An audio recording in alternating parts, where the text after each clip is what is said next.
Welcome to the Celebrating Women podcast. Mandee and Ashley Fisher dig into conversation about women, their issues, their thoughts, their lives, and celebrate their gifts, their talents, their courage.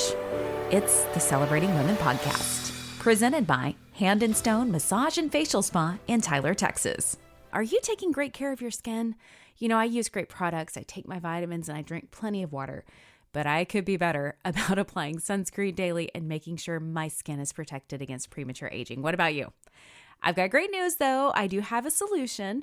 It's called the Diamond Glow Treatment at Hand and Stone Massage and Facial Spa in Tyler. I love it. It exfoliates and hydrates your skin at the same time. I know my skin feels so soft and silky after. You have got to try it. If you've never had a facial before, they do offer different options at Hand and Stone, like hydrating and brightening. If you're struggling, though, with dark spots, hyperpigmentation, sun damage, sallow skin, enlarged pores, maybe oily skin, this is the treatment for you. If you want your skin to glow and look and feel amazing, you've got to try the Diamond Glow. Located in Cumberland Shopping Center, schedule your appointment today. Visit handandstonetyler.com. That's handandstonetyler.com. Hi friends, Mandee here. Episode 6 is a special one to Ashley and I. In this episode, we visit with Shelby Skiles, who you may remember us talking about in our first episode. She spoke at the event that Ashley hosted when she created the Celebrating Women portrait series. Shelby lost her daughter Sophie to cancer. This conversation is filled with courage, heart, and loss. We visited with Shelby for more than 90 minutes, so we will release this episode in 2 parts. We appreciate you listening and your time as we share Shelby and Sophie's story with you. Welcome back to the Celebrating Women podcast. I am Ashley Fisher here with my co-host, Mandee Montana. And today we have the super duper privilege of sitting down with my good friend, Shelby Skiles. Hello. Hello. So Shelby, I know that like years ago when the Celebrating Women project got started that I know, you and I got together, took your portrait, talked about a lot that was going on in life at that time. The whole backstory behind Celebrating Women is just to celebrate women's stories, the good, the bad, the hard, and not only celebrate the stories, but with this podcast now give them a platform to be heard. And your story is one that continues to be one that is like an indelible mark on my life, and I know on so many others.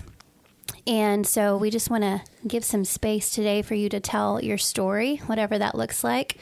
And so you'll probably get also the privilege of hearing from Shelby's latest little baby girl, Miss Emma, who is waking and making noises, and that's totally cool. We want to hear it. Yes. She's going to make her podcast debut today, too. Yes.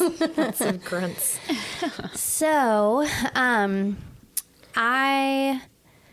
there's so much that we could talk about. Yes. And I think what I'm going to do is just ask you to tell us a little bit about you and about your story. Yeah. Gosh, every time I talk about myself, I'm like, where do I start? Like, what part of my life should I talk about? Because I feel like I've lived like 17 lives. But, I'm from Nacogdoches, Texas, a couple miles down the road. I moved here for school, met my husband, all that stuff. We were married for a couple years. We started having kids. We had our daughter, Sophie. At the time, I was teaching 3rd grade, which is how Ashley and I know each other, from teaching. And we just kind of lived this super boring but, like, ordinary life. Not a lot of money, but just really happy, just the 3 of us hanging out. And then in 2017, when Sophie was, she had just turned 2, and she started having some breathing issues, like a really nasty cough. Just started come wheezing, and I was like, with little kids, you don't want to mess with respiratory stuff. So got her checked out. She was diagnosed with like toddler asthma or whatever, adolescent, whatever they wanted to call it. And they were just like, okay, so you need to go to an allergy doctor. We'll get her an inhaler, all the things, but you need to do breathing treatments and blah, blah, blah. Until then, okay, great, we can handle that. No big deal. Well, about 2 months after her second birthday, when we had been on these treatments for a while, I come home from a 3rd grade field trip, so I was disgusting. And exhausted. And I'm giving her afternoon breathing treatment in our living room, sitting on the floor, and she just, like, stops breathing, which is terrifying. And so I call 911. At that moment, God sent my husband home because, I mean, I'm on the phone, so I can't, like, call him, too, because obviously my first call was 911. Sure. He'd been at the gym, which was kind of across the street from our house. He walks into, like, chaos. Mm-hmm. And, again, I've said it more than once. My husband is really great in a crisis. Mm-hmm. It's like the Holy Spirit just gives him this, like, calm. Because he immediately, like, grabbed a phone charger. And he grabbed the iPad and the diaper bag, and he grabbed shoes because I didn't have any shoes on. Because, like, the ambulance gets in there. I get in the ambulance barefoot. He's, like, throwing shoes at me in the ambulance. And then he gets in his truck, and he follows us to the local hospital. They're like, okay, well, we're going to send you to Children's in Dallas. And for me, that was like, no. That's where, like, sick kids go. Like, we don't need to do that. Yeah. Like, we're fine. Send us to Tyler, to the peds floor, to our pediatrician. Like, yeah. Obviously, she just maybe had, like, a really bad asthma attack and stopped breathing. I don't know. So obviously, something's going on, but we don't need to go to Children's. That's where, like, sick kids go. Yeah. My child had just, she was amazing. She had the best, she just sat in the ambulance with the oxygen on her face, didn't mess with, I mean, she's 2. Not messing with any of it, not messing with the IV in her hand, just sat there. They had a movie on. She was just chilling, watching, and it was... Little afternoon road trip. Yes. Yeah. So we get to Dallas, to Children's, to the ER, and pretty quickly after we got there, I realized that something was wrong. Like, they weren't telling me something. Mm-hmm. Like, probably 30 different people kept coming in, and they'd be like, hey, I'm so-and-so, and they'd, like, look at her, and they'd look at the monitor, and they'd look at her again, look at the monitor, then they'd, like, touch her skin and be like, is she always that pale? And I'd be like, no, she's really pale right now, and they'd be like, okay, and they'd leave. And that, I mean, literally, that probably happened 30 times. And you're going, somebody better tell me something. But I mean, but she's fine. She's conscious. She's awake. Like, her oxygen numbers and stuff on the monitors were fine. On paper, she looked great. Yeah. She was pale, but it was like she also stopped breathing a couple hours ago. So Yeah. Right. And then the doctor comes in and he's like, hey, we're going to take you down to a bigger room because we want to get an echo of her heart. I'm like, okay, great, no problem. So I'm sitting in the bed with her. My husband's following us, and we're walking through this hallway in the ER, and I see above me critical care unit. And I'm like, and they take us into, like, you know, like the Grey's Anatomy ER room where, like, all the cabinets and things for, like, if somebody got shot and they're coming in there. And I'm like, okay, are you putting us in this bigger room because you need the space or because you think something's about to happen and you're going to need, like, all these scary things? And again, she's still doing great, so I'm like, okay, whatever, just trust what they're telling you is what you need to know, like, on a need-to-know basis kind of thing.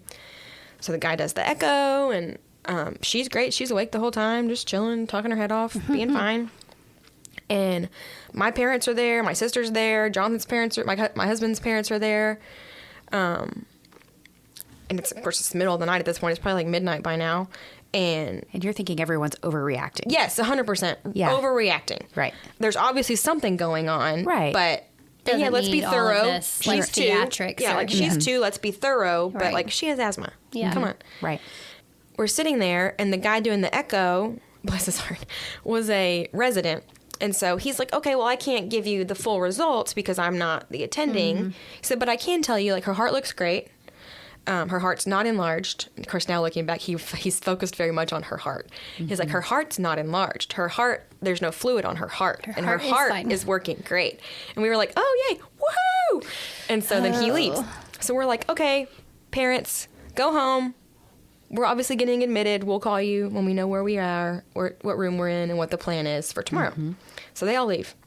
And my husband and I are just in this room with Sophie, and she falls asleep in my lap.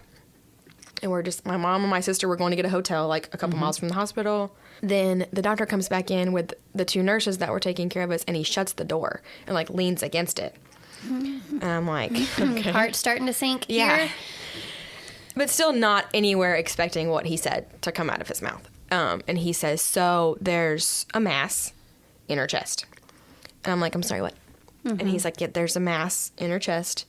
it is pressing on her heart. We're not sure if it's in her heart or not. We can't tell without more testing. And he keeps talking, throwing all these words at us. And my husband goes, wait, stop. Are you saying she has a tumor? And he's like, yes, she has a tumor. And we were like, what? Yeah. And he said, and I can't tell you this without like more testing, but the way this tumor looks, it's definitely cancer. Wow. And I don't remember a whole lot. I know I picked her up because I felt like I was going to throw up. Yeah. I didn't want to throw up on her. And so I like basically threw her to my husband. I don't really remember, honestly, how the logistics of that worked because she had, like, wires and all the things. But I, like, threw her at my husband. Yeah. And, like, jumped up and got in, like, the corner of this room. And I'd never had a panic attack before. But it happened. I had a panic attack. Understandable. The nurse, like, comes over immediately with a bag and is, like, helping me. And then the next, couple hours, I don't really remember a whole lot of it. I know I text my sister and said, come back, it's a tumor. That's all I said. And then I somehow grabbed Jonathan's phone, which I don't know why I didn't do it with my phone, but I didn't. And I grabbed his phone from him and called his dad, and his dad answers, and I just went, come back. And he said, okay. Like, nothing just else come back. needed. He just knew. Yeah. And then they threw all these, like, okay, we're going up to the ICU, and we're doing this, and all these words and acronyms and all these things. But it's like, she's, like, still sitting there fine. Like, she was asleep at this point, but she's... Yeah, what you're seeing does not match up with what they're saying. Yeah. And so, basically, the way they described it to us was, it was probably lymphoma, because that's how it's called a mediastinal mass. And so, that's how these grow, which is a blood cancer, but sometimes it presents as solid tumors, and we won't know more till we do X, Y, Z, and all these things. But basically, on paper, she was fine. Like, it hadn't affected her bloodstream yet because her blood work was fine. She didn't have symptoms. Yeah, exactly. Yeah. And so if she hadn't stopped breathing, like, we wouldn't have known. Yeah. And what's crazy is, and in hindsight, we should have known how serious things were going to get at this point. But when you're in survival mode, it's just like, take it one day, every 30 minutes at a time. Yeah. She had a chest x-ray done 2 months before when she was diagnosed with asthma. And there was obviously no tumor in her chest. Found out later it probably was there just hiding kind of behind her sternum. But, like, who's going to order a CT scan on a 2-year-old? Right. When you give them a breathing treatment, the It's asthma fine. symptoms go away. Yeah. But basically it had grown in less than 2 months to the size of a softball in her chest. Oh, my goodness. Yeah. And so we go to the ICU. We spend a ton of time in the ICU because she couldn't leave the ICU till the tumor shrank because she couldn't lay flat without stopping breathing. And, all these things started happening. So, yeah, we started this, like, new normal, which is, I hate that saying so much, but it's also so accurate. Like, it just is.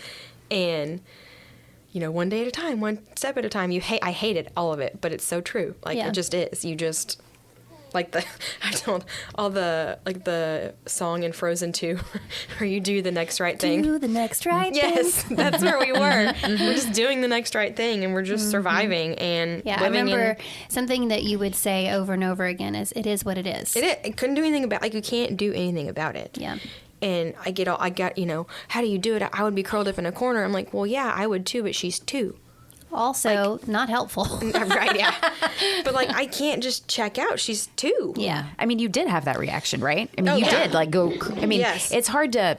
When you're mom, right? Like, you do everything you need to do for her. It's like, you're not... you were taking care of yourself, but you had that moment of, like, I've got to do this for me. I've got to go sit over here and breathe for a minute so that I can survive. And then your mom instincts kick in, and you stop worrying about, like, how is Shelby going to survive? You're worried about how is Sophie going to survive. 100%. Yeah. Basically, we were just like, okay, here's what we're at. And so it was lymphoma. It was T-cell lymphoblastic lymphoma, which is really scary sounding. And I remember being excited that it wasn't leukemia, just because you hear about leukemia, which is, in hindsight, again, shouldn't have been excited. But I made the decision when we first started getting all the test results back and all the things to not Google anything. I was like, it's not helpful. Yeah. I trust these doctors to just tell me what I need to know when I need to know it, because it's going to be a long process.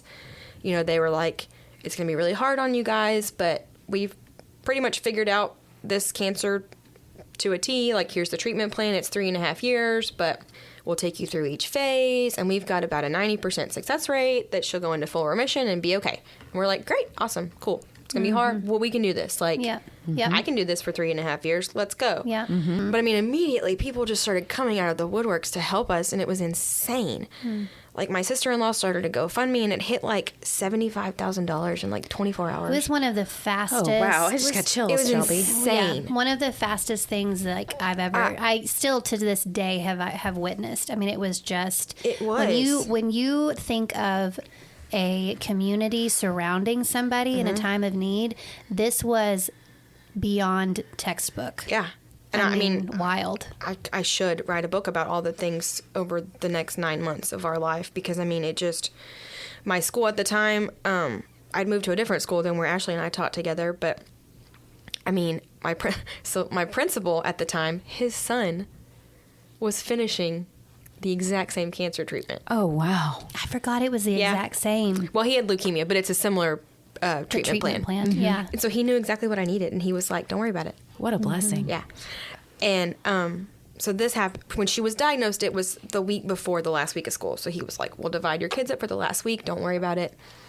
The district opened up the sick bank, and people donated days for me. Oh, wow. So I could keep like insurance and all that. Our church showed up in a huge way. It was insane. It was insane. We dive into it. We're like, all right, this is what we're going to do. And we are incredibly blessed with, both of our families are very close. Both of our parents are still married. You had a support system. I did. Jonathan's mom doesn't work. My mom at the time was teaching and took an early retirement so she could just be there full time. My sister works for herself. She's also a photographer.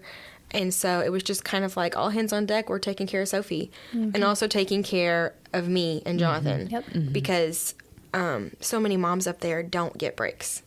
Oh, So many of them live at the hospital because, you know, dad's at home with the other kids or grandma's taking care of the other kids while dad works. Or there's, something you just don't want to think of. There's so many doors in the children's hospital that have to stay open because mom and dad can't be there. And we could. And so we just, you know what? We called ourselves Sophie's team. And I mean, we just, everybody traded out, and I was never alone at that hospital for more than like 48 hours straight. And I was able to come home, not much, but I came home some, my focus was like me having time with her, Jonathan having time with her, us having time as a family, and then me also having time with my husband. Because you just hear all these stories of families that just fall apart. Yeah. I didn't want that for us. We just were able to make that work and be together as much as we could.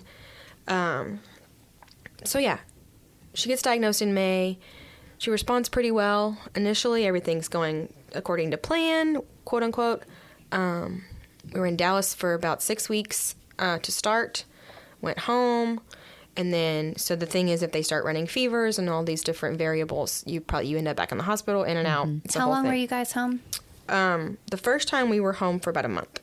It was a month? Okay. It was about 3-4 weeks. The first time we got home. And then she spiked a fever, back in the hospital for about a month. Back to Children's in Dallas. Yeah, you have to go back to Children's every time to the oncology floor. We stayed at the Ronald McDonald House a lot. Yeah. It has a suggested like $15 a night donation. If you can't pay that, they don't force you to. But we had people that covered that for us. So we basically had a room the whole time. So like, if I was at, let's say it's Monday night, I stayed with Sophie Monday night. My sister slept at Ronald McDonald House that night. Then that next morning at 8 a.m. she'd come. I'd go sleep at Ronald McDonald House. So I always felt maybe not rested, but I at least got sleep. Yeah, it wasn't restful curled up sleep, in but the I got chair sleep. at the hospital room. Yes. Yeah. So yeah, we're in this back and forth to the hospital, back and forth to clinic, chemo. Her hair, we had to shave her head, which was a big. I mean, when I talk about that, it was the first question I asked, which is ridiculous. Is she going to lose her hair? Like, your kid has cancer; they could die. My first question was, "Is she going to lose her hair?" And they were like, "It's a natural yes. question." Yeah. And I sobbed. Oh, I sobbed because it's just. I wrote something about this. Like, that's my hair. Yeah. Like, I grew that hair inside of me. It's my hair. And you've watched it from I've watched every it single grow, point. and I put bows in it, and it's mine. Anyway, that was the whole thing. So we shaved her head, And which is funny because she actually preferred the shaved head. Did she really? Yes, because she hated me messing with her hair. And then when it all started falling out, it was like getting in her mouth and it was all over everything. And she was over it. Yeah. And so the first night her head was shaved, she like was feeling it. And she was like, Mom, it's smooth. I was like, I know. 2-year-old. Kids are so resilient and wonderful, aren't they? And yes. And she was supernaturally, I think, more resilient. And I know that because every doctor, nurse, tech, X-ray person, like every person we came in contact with was like, she's doing remarkably well. Remarkable. Like, yeah. She's, I mean, for the most part, happy. I mean, she's a toddler on steroids, so she was mostly angry, but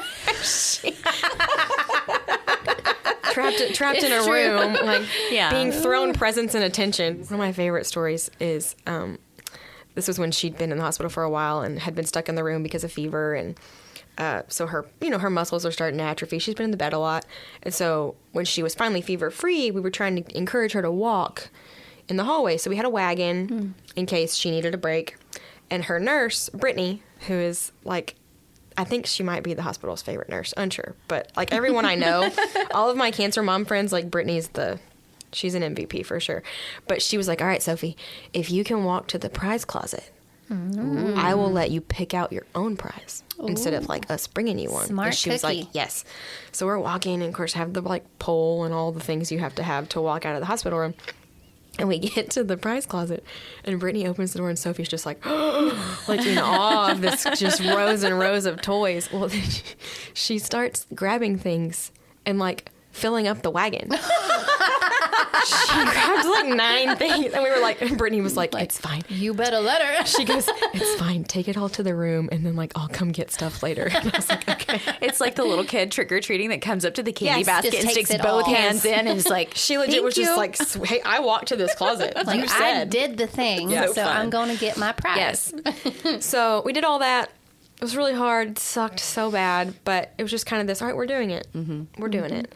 And then in August, so maybe 3 months into treatment, she has routine scans and routine testing, and I was like, her breathing sounds wrong. At clinic one day, and they were like, well, everything looks fine on paper. Blood work's great. Yeah. She sounds great. Her oxygen level's great. And I was like, but she sounds wrong. And Mama knows. And Children's Hospital, they were like, all right, we'll do a chest x-ray. Good for them. Man, that's so They good. did. They said, all right, Mom, we'll do a chest x-ray. Great. Of course, did a chest x-ray. She has a giant pleural effusion, so fluid around her lungs. And they were like, okay, it's pretty not normal, but it could just be a result of her, because we were just coming off of being in the hospital for a month with her immune system being 0.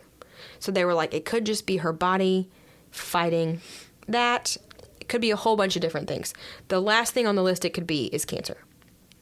And we were like, okay, great. So the next, of course, we get admitted again. And I call my husband sobbing because we'd just gone home.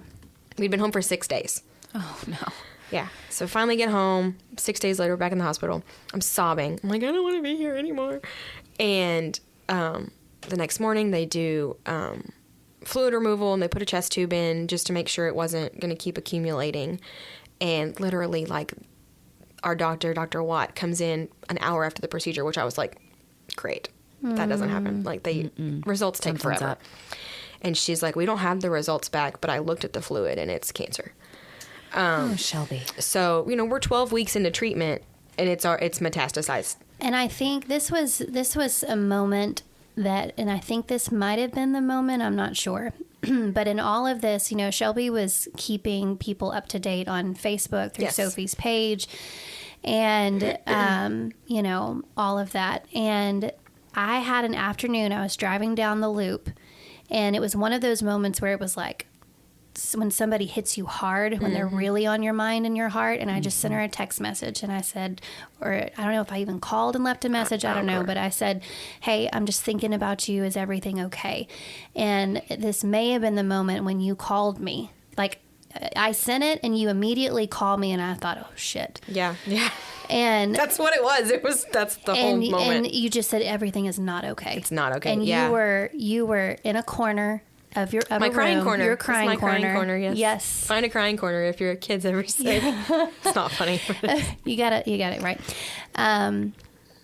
But just and at the time, Sophie was a few months older than Jackson. Yes. When Sophie was 3 months old, Shelby, I loved it. And this is one of the reasons why I just love you. This is Shelby. I'm sitting at home in the summer, huge pregnant, and Shelby texts me and says, I'm bringing you lunch tomorrow. What do you want from Panera Bread? Like, okay. And she brings Sophie. Sophie was the first baby to lay in the pack and play that I had for Jackson. Oh. She laid there. And Shelby brought over all this stuff. Here's some nursing tanks. Here's the stuff that you want to use when you're nursing, and this, and just here, Mama, here's all the things you can come to expect. Yeah. So there was just, that. I mean, that's just the generosity of that. That's a little bit above and beyond, a lot above and it comes from. It's no wonder your community showed up for you when you show up for people in this way. It's a reflection of who you are. Yeah, that is who she is, and what I love is, I know one example of many people who you've said, I'm coming over and I'm bringing this. Deal. And so when all of this went down, accept my love. Take my love. But when all this went down, her community said, sit down, sister. I got you. Did. But that moment though, and I remember feeling so helpless because as a friend and somebody that you love, even though it wasn't, we weren't talking every day, but I mean, I'm keeping up, and it was just one of those moments like I have to check on her. And I still remember that everything is not okay. Yeah. So they did that fluid removal, and I remember looking at our doctor and I went, so what do we do? Yeah. And she said the thing that no one ever wants to hear. She goes, I don't know. Oh.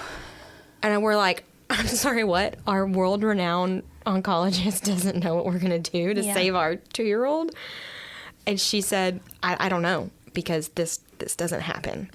It metastasizing to fluid, it doesn't happen. 12 weeks into treatment. She's supposed to be in remission right now, not sicker. And she goes, but I'm going to get on the phone right now. I'm going to make a plan.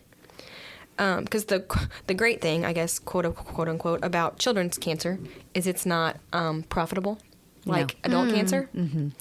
And so all of the children's hospital is in the nation talk to each other. Mm-hmm. So, if we wanted to try to go to St. Jude's or Cook's in Fort Worth or some hospital in Maryland, whatever. That had somebody that had seen this or experienced it. You're going to get a similar, they got on the phone with Duke. Which is, I didn't know this at the time, but they have a lymphoma specialist. It was, I don't know what we're going to do, but I'm going to figure it out. Yeah. So the next day was arguably, at that point, even after diagnosis day, the worst day of my life. It was awful. She went in for all of her repeat testing. So we had to do another bone marrow biopsy, another spinal tap to test her spinal fluid, a PET scan, where they scan their whole body for activity to see if there's cancer activity, and a repeat CT scan of her chest, and then they also had to do another fluid removal because their fluid had reaccumulated overnight. And in toddlers, they sedate them for these procedures because they have to lay still. Older kids have to endure them awake, which I cannot imagine, because the PET scan itself is like 3 hours long. Oh wow! Mm-hmm. And so we knew it'd be about a 4 or 5 hour day that she'd be gone from us, and they're great usually at updating, texting, and all that. And so we're sitting in the waiting room, and of course all of our family's there because it's like this is bad. We don't know how bad yet, but we know it's bad. And like 4 hours went by, 5 hours went by, 6 hours went by, and you haven't heard anything. I mean, they just keep texting like she's doing great or whatever. We're still going. And then Dr. Watt, our oncologist, I see her walking into like the back hallway into back where the radiology, where Sophie was. Mm-hmm. And I was like, well, that's weird. Okay. And then Dr. Watt comes out. Normally they'll just talk to you in the waiting room. And she's like, hey, you and Jonathan come back here for a minute. And we're like, okay, cool. So we go in there, and she takes us into a room, and we're expecting to see Sophie, like recovering from anesthesia, like we've done a million times at this point for all the various procedures she's had to have done. And she's not there. It's like an empty room. And I'm like, where's my daughter? I'm like, is she dead? Did she die? Like, where? Yeah. And she goes, so she's fine, But while we had her under for so long, with all that fluid, she crashed. Like, her oxygen dropped way low, heart rate dropped way low. Her body's pretty done right now. She said, so we're going to keep her sedated. We're going to send her up to the ICU for the night. Her body just needs to rest. And we're like, okay. Okay. Mm-hmm. She's like, her body needs to rest, and then we'll talk about the plan. And we're like, okay.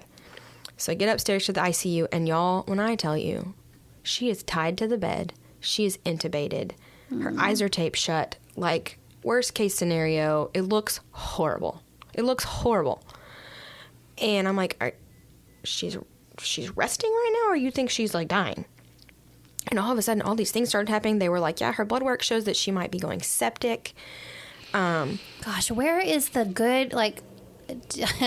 communicate with the mom and I know. The dad. but also I think things were just happening so super fast. rapidly with her. It just happened. Like, she was fine, and then she wasn't. Yeah. Mm-hmm. And they were probably scared too. Well, they were even like, it's like, again, it's just happening. Yeah. Like, this is just happening. Wow.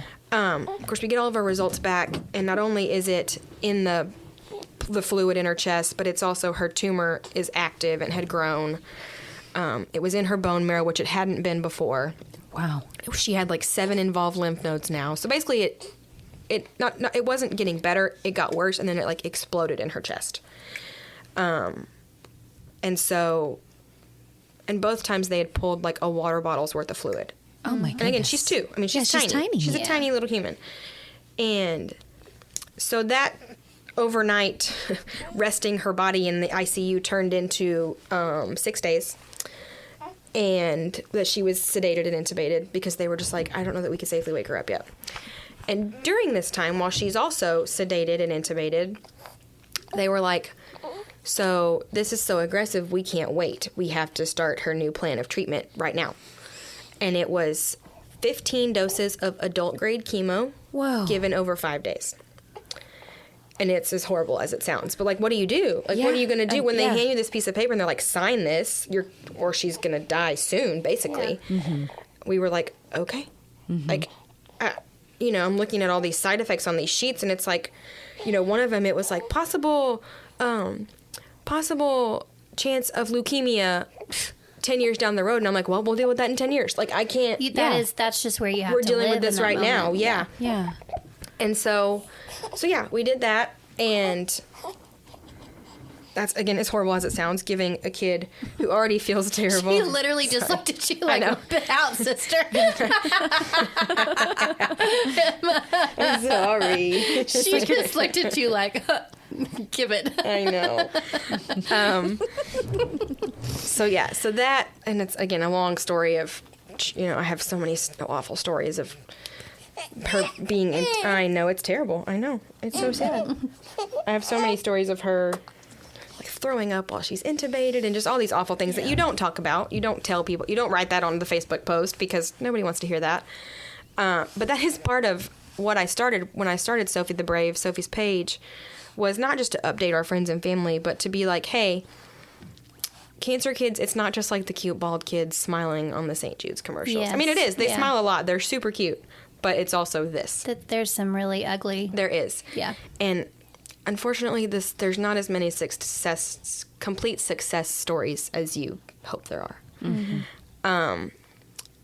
And so, so after that time, from August until January, we started realizing that super aggressive adult chemo she got, it threw her into remission very quickly, which is great, but then it came at catastrophic consequences.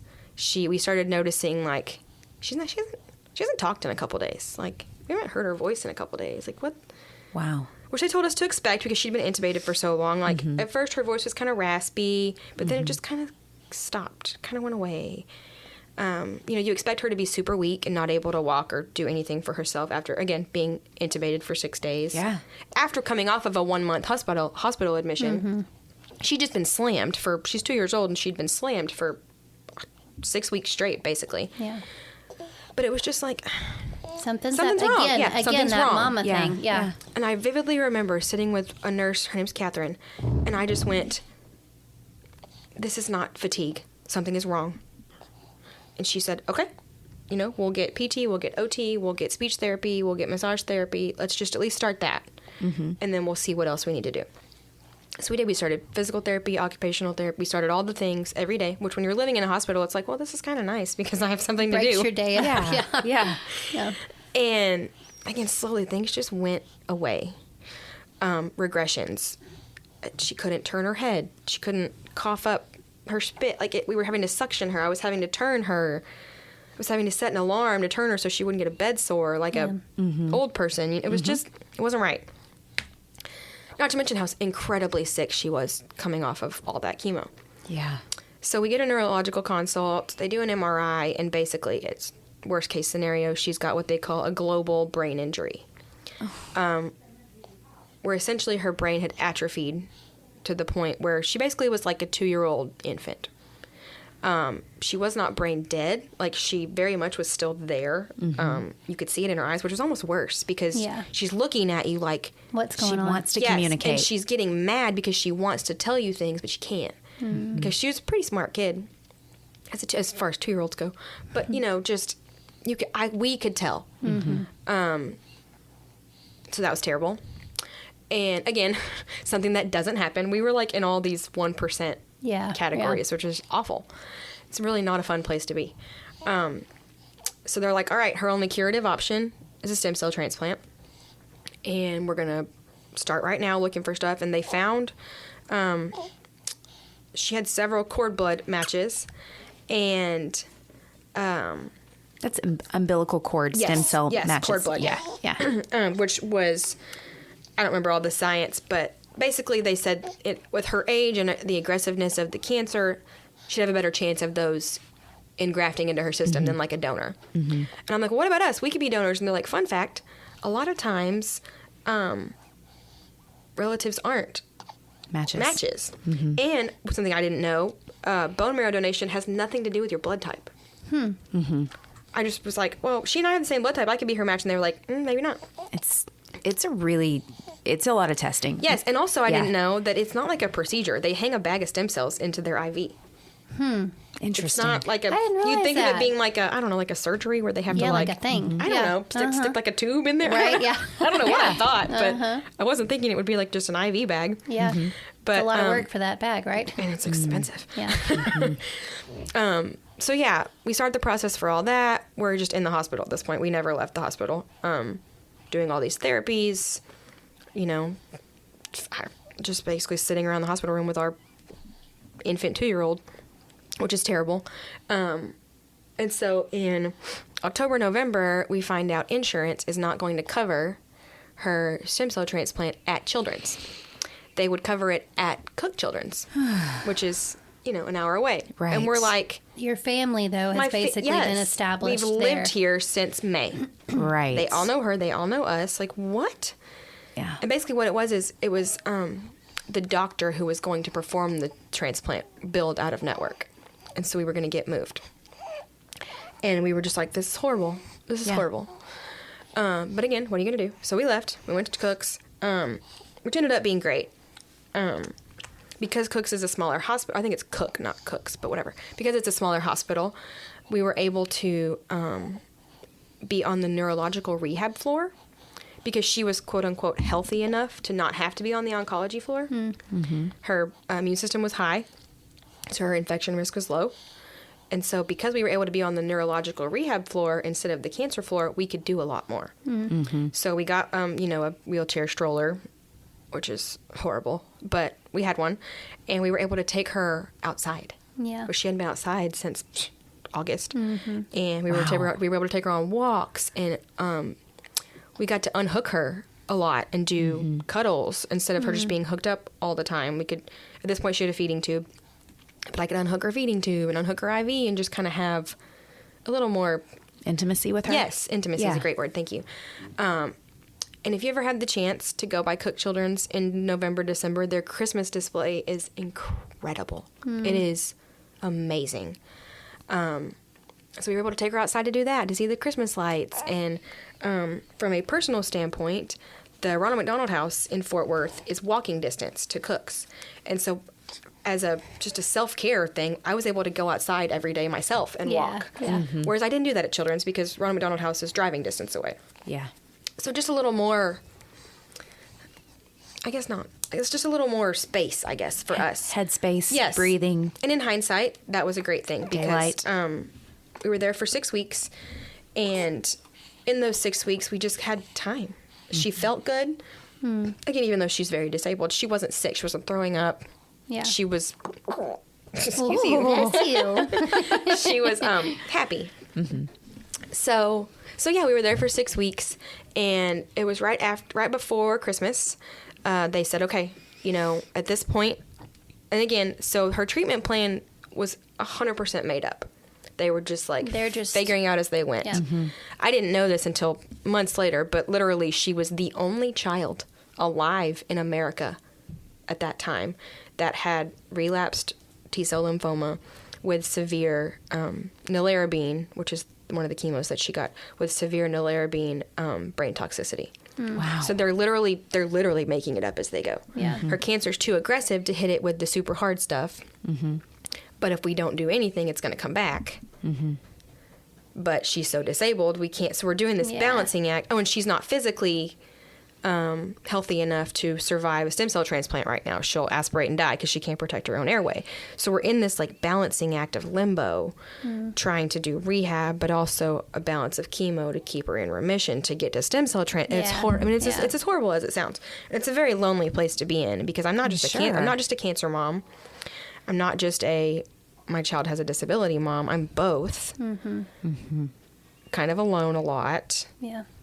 I'm not really momming her at all because she's not doing anything. I mean, I'm cleaning the room, I'm doing this, I'm doing that, but you know, when I leave the hospital, I'm not taking a diaper back. I'm just not. You're not packing snacks. You're not. Yeah, I'm a caregiver, but I'm not really a mom, if that makes sense. I mean, I know that I am, but you know what I mean. Yeah, it just, the whole role is different. And it's Christmas and Thanksgiving in a hospital, and it's horrible. So anyways, a few days before Christmas, they're like, all right, it's go time. If we're going to do stem cell, we got to do it. Which is scary, but also like, okay, well, this is the next step. This is our chance. This is what we're going to do. Yeah. Even though it was really scary, next step coming out of limbo. Probably sounded great. It did, because when I was in that limbo space is when my mental health started to suffer. Sure. Yeah. Up until that point, I'd been really positive. Like, even with all the curveballs we'd been thrown and all the horrible stuff. Because you knew what the next step was. Yes. Because, okay, we can do this. I can be a disability mom. I can be a wheelchair mom. I can go to therapies and do all this for the next however many years, as long as we just got to beat the cancer first. That was my goal. Then we get to children, we get to cooks, and it's just like, well, we're waiting. And that's when I got on medication. And which, honestly, amazing that you made it that long. I know. But truly remarkable. I remember sitting in the room one night, and she had she had nerve spasms because of all the things we'd thrown at her. Her nerves are shot, and she's just hitting. Her arms are just going. And it's making noise, and I can't sleep, and I'm just like... And I yelled at my disabled 2-year-old at 3 a.m, and then I immediately started crying. And I'm like, God, she can't help this. And I vividly remember going, God, why are you doing this? Like, just make her stop. Just stop it. Make her stop. Yeah. And that's when I was like, all right, it's time for me to go take care of myself for a little bit. Yeah. Because I can't take care of her if I'm not taking care of me. Right. And so I did. The next day I called my doctor, and I was like, hey, this is what's happening. This is what I need. Here we go. And she started me off on some drugs. And I know it was probably a placebo effect, because I know they don't go into effect immediately. But it's like... Again, you just had that next knowing. step for Yes, yourself. exactly. I knew I was doing something proactive for myself, so I felt better. Yes, of course. It's like when you feel kind of off and all you want to do is call in sick. And then the moment you call in sick, you just start feeling better. Yes. So that's what it was. The weight of it bearing on you. So we start all the process to do all the things for stem cell. It's all this testing. I mean, it's a crazy amount of testing. And so December 22nd is the day that we're going to do all the big testing. We'd done a CT scan. We'd done all the things beforehand. We'd done a repeat MRI to see what her brain was doing. And then this is when the big test, when we're going to repeat all the cancer tests, basically, the blood work, the bone marrow biopsy, spinal tap, another PET scan, all these things. She's going to be sedated again, you know, for... Which is what you'd experienced before when Yes. you had to wait like 6 hours. Yes. And then, yeah. And I mean, at this point, she'd had, unfortunately, several of these tests. And so we knew what to expect. Yeah. And again, her numbers are great. Her doctor is, you know, still very concerned about her, but cautiously optimistic that she's ready for stem cell transplant. So we go, we do all the things. They're like, okay, you know, again, you get used to hospital time. And it's 3 days before Christmas, so I'm like not expecting a whole lot of results anytime soon.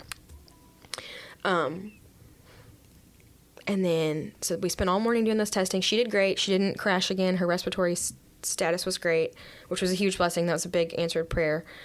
And then our nurse comes in and she's like, hey, Dr. Howery, who's our stem cell doctor, the #1 stem cell pediatric doctor in the nation, by the way. Is in Fort Worth, Texas. Yeah. Wow. And she says, Dr. Howery wants to come in at 3 o'clock.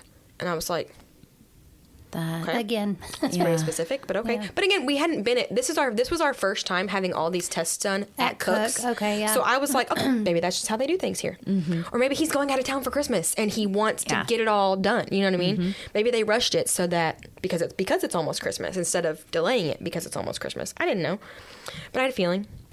And so unbeknownst to me, my husband, for a couple weeks beforehand, and my sister and myself, we'd all kind of had the same thoughts that we felt like it was back. Mm-hmm. Because she'd had a couple of random respiratory issues that she hadn't had since before she got sick. She was waking up sweaty, which night sweats is a lymphoma symptom. Mm-hmm. And it just felt, and again, she was doing great. Her numbers were great, but we just all three, without talking to each other, because none of us wanted to speak it out. Nobody wants to say it out loud. Yeah. Mm-hmm. We all kind of were like, again, something's not right. Mm-hmm. Mama knows. But again, I'm trying to talk myself out of it. We're at a new hospital. She's doing 3 hours of intensive therapy as a 2-year-old in a disabled body. Like, that's exhausting. Who knows? So 3 o'clock rolls around. My mom is sitting on the little couch bed. I'm in the bed with Sophie, and my husband is kind of leaning against the sink. Dr. Howery walks in, and I immediately knew it was back because our doctor had been crying. The #1 stem cell doctor in the nation had puffy eyeballs, and our nurse was a mess. Her name's Amber, and she was a mess. And he was like, I can't even, it's back. Like it was like, there was no like precursor. Like I can't. He was just human in that moment. I can't deny that. Yeah. I can't sugarcoat this for you or soften the blow. Yeah. Like Amber and I are sobbing hysterically. It's back. And I remember getting irritated with my mom because she goes, well, what does that mean? And I just looked at her and I went, it means we're done. Like, I know that was just her in shock. Yeah. Because she knew what that meant. We Yeah. all knew what that meant. We knew she could not handle Anything heavier else. chemo. We can't hit her with big chemo again. We can't. Now I look back and I'm like, sorry, Mom. I snapped at you in the worst moment of our lives. Well. But I'm sure she understood. oh, she did. But I mean, I remember it all, like in slow motion. Like I remember she sat down and like I just like fell on top of Sophie and she's like, get off of me. I'm trying to watch my show. And she's so annoyed with me. And we were just like, what do we do? Like so what does that mean? What does it look like? And I remember asking him how long. Mm-hmm.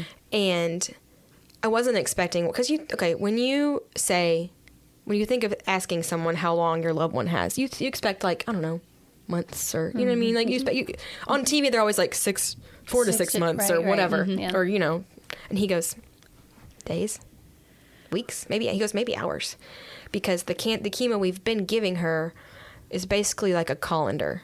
It's stopping some of it, but obviously some of it's getting through. So we don't know what's going to, because we made the decision to stop all treatment at that point. We're not going to poison her anymore. Mm-hmm. There's no point in making her feel like crap for no reason. Yeah. He's like, so when we stop even what we're giving her now, we have no idea how fast it's going to go. It could be hours. Mm-hmm. And I'm like, what? I mean, it's still hard for my brain to process it. That's just so much. That's just an unspeakable amount to process, but much less feel like you hold some part of the say in, or like leading the direction of, but then again, you're just, I don't know what do you do? I don't know what you ever, because you never expect to have that conversation, but it was not what I expected. yeah. So yeah, and then Jonathan and I just like, without even saying anything to each other, we both just like left the room and went like in opposite directions. And I know he went to the parking garage and called his dad. I ended up in like an empty room, like an empty hospital, and like sat on the bed. So I'm sorry, nurses that had to clean that bed because I sat on it. I don't know. And I just started like calling people. I called one of my co-teachers because I was like, can you tell my boss what's happening? And I don't even, then I remember I called my cousin because I wanted my grandparents. I wanted someone to tell my grandparents in person. And I called a lot of people. I don't really remember, honestly. And I somehow ended up on the floor of the chapel at Cook's, and Jonathan found me there. I'm sure I texted him and told him where I was. I don't really remember. He didn't just like magically find me, I don't think. But maybe he did. I don't know. And then we just like have this conversation, right? I mean, it'd been maybe 2 hours since we heard this. Yeah. And we had the conversation right then of what do we want? Because I didn't want to have all those conversations after she was gone. I wanted to just be her mom. Yeah. For however much time we had left. Like, I was like, I want the funeral handled. I want this XYZ handled because I don't want to deal with it. Mm-hmm. And they said to us, well, here are your options. We could send you home. And I was like, what? No, I don't want to go home. And they were thinking most people probably want to be home when their child is dying. But we had been under 24/7 full-on care since August. Yeah. And it's December. Yeah. I don't want to do that. Yeah. And they want to feel alone. And they were also like, and because it's almost Christmas, we probably can't get hospice to you for a couple of days. I'm like, so I'm going to be like alone. Yeah. And that's, No. I don't need to feel any more helpless. Yeah. No. And I was immediately like, I don't like that plan. And no. They said, we also have Cooks on the oncology floor, they have a hospice suite. So it's a very large room with couches where your family can come be in the room with you. They said, you could stay here and do that. And Jonathan and I both looked at each other. And again, it was another thing that God worked through us at the same time. Because almost at the exact same time, we both said, can we go back to Children's? Hi friends, Mandee again. Our conversation with Shelby will pick back up in part 2. Thank you for listening. The Celebrating Women podcast has been presented by Hand and Stone Massage and Facial Spa in Tyler. Book your appointment today. Stop by the spa in Cumberland Shopping Center or online at handandstonetyler.com. The Celebrating Women podcast wants to hear from you. Find us on social media at facebook.com/Celebrating Women Podcast or on Instagram. Search Celebrating Women Podcast. You can also email us a voice message to celebratingwomenpodcast@gmail.com. We would love to hear your story or the story of an incredible woman you know. Send it to celebratingwomenpodcast@gmail.com. The Celebrating Women podcast is created and hosted by Mandee Montana and Ashley Fisher. Thank you so much for listening, and don't forget to subscribe to the Celebrating Women podcast.